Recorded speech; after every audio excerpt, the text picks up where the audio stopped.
This is Real News Media TV, coverage you can trust. Please like, share, subscribe, and hit the notification bell. Select all for daily news updates.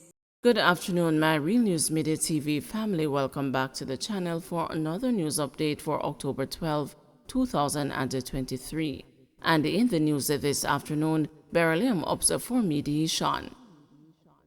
The case against the St. James woman who was accused of stealing nearly $2 million from her employer, Barum, was settled through mediation after the company agreed to pursue that route. Shamoya Kohli, an employee of the company, best known for proving armored vehicles to transport the largest sums of cash, was charged with larceny as a servant. She appeared before presiding Judge Sasha Marie Smith Ashley and was represented by attorney at law Albert Morgan. According to court documents, between August 1 and September 4, supervisors at the Barum office in Ironshore, Montego Bay determined that the branch was failing financially and initiated an audit. It was later discovered that the company was behind on deposits, and the checks revealed an irregularity with one of the deposits, prompting further investigation. The security footage was viewed and the defendant was seen taking money from a deposit, hiding it under her computer keyboard, then retrieving it and leaving. Her locker was searched and $226,000 was found. The audit team thoroughly examined the financial records and scrutinized every transaction and discovered that a total of $1.76 million was missing. During a recent hearing, Smith Ashley questioned a Barum representative in court about his level of authority and whether he had the authority to make binding mediation decisions. The representative confirmed that he had been given complete authority to negotiate and settle on Barum's behalf. The case was stood down to allow the parties to have discussions with a mediator who was also present in court. When the case was revisited, the court was told that the parties had reached an amicable settlement. In accordance with the mediation agreement, the prosecution offered no evidence against the Kohli. NWC President's fate in Prime Minister's hands after scathing Integrity Commission report. After 8 years as the President of the National Water Commission, Mark Barnett's future is now uncertain following a damning Integrity Commission report tabled in Parliament on Tuesday. Barnett, who was appointed NWC President on August 1, 2015, having served the company in a number of senior engineering roles, is under pressure as the news sources indicate that it is likely that he will have to resign or face being fired.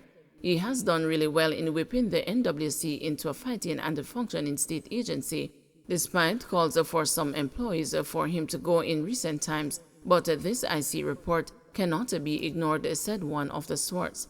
The fact that there has been no strong denial from him so far is telling, and it seems that the Prime Minister, who is the head of the ministry under which the NWC falls, will have no option but to cut him loose. The NWC is a key agency in the building approval process, and for the IC to indicate that its president breached the rules, Mark will have to show that the investigation is flawed or pay the price, added the source, as the news was pointed to the section of the IC report which stated, additionally and equally important, the NWC is a critical component of the development approval process in Jamaica. Therefore, the head of that entity and its officers should not be seen or found to be in contravention of the laws governing the development process. Up to press time yesterday, there was no response to the IC report from Barnett, while the leadership of the Ministry of Economic Growth and Job Creation, under which the NWC falls, also was silent.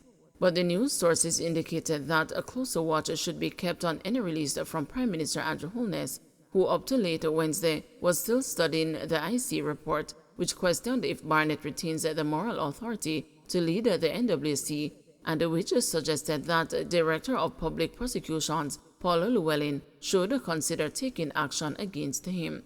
The IC investigation report concerns allegations of irregularities in the approval and the post-permit monitoring processes in relation to the construction of a residential development located at 11 Charlie Mount Drive, Kingston 6. In his findings, the IC's Director of Investigations, Kevin Stevenson, concluded that building planning and environmental permits required for the construction of a development consisting of 12 one-bedroom units at the Upper St. Andrew premises were issued by the Kingston and the St. Andrew Municipal Corporation and the National Environment and Planning Agency to Barnett and his wife, attorney-at-law Annette Francis Barnett. The DI concludes that Mr. Mark Barnett and Mrs. Annette Francis Barnett breached the building, planning, and environmental permits which were issued by the KSAMC and the NEPA for the development. The DI's conclusion is premised on the fact that the referenced development consists of 6 two-bedroom units and 6 three-bedroom units instead of 12 one-bedroom units. The DI concludes that there was a clear intention on the part of Mr. Mark Barnett and Mrs. Annette Francis Barnett to contravene the terms of the building and the planning permit, which was issued by KSAMC, said the report, as it was pointed out that in there was another clause which indicated that the Barnetts would retain ownership of 2 two-bedroom units and 2 three-bedroom units. Clearly, it would be a practical impossibility for the developer to have complied with both of the referenced clause, said Stevenson. In his recommendation, Stevenson called on the KSAMC to take action against the Barnetts and the developer, Philip Smith, for breaching the building permit which was granted for the development. After consultations with the Director of Corruption, the DPP is hereby alerted to the noted breaches of the applicable legislation for appropriate action in relation to the prosecution of any viable offense as the DPP may determine, said Stevenson.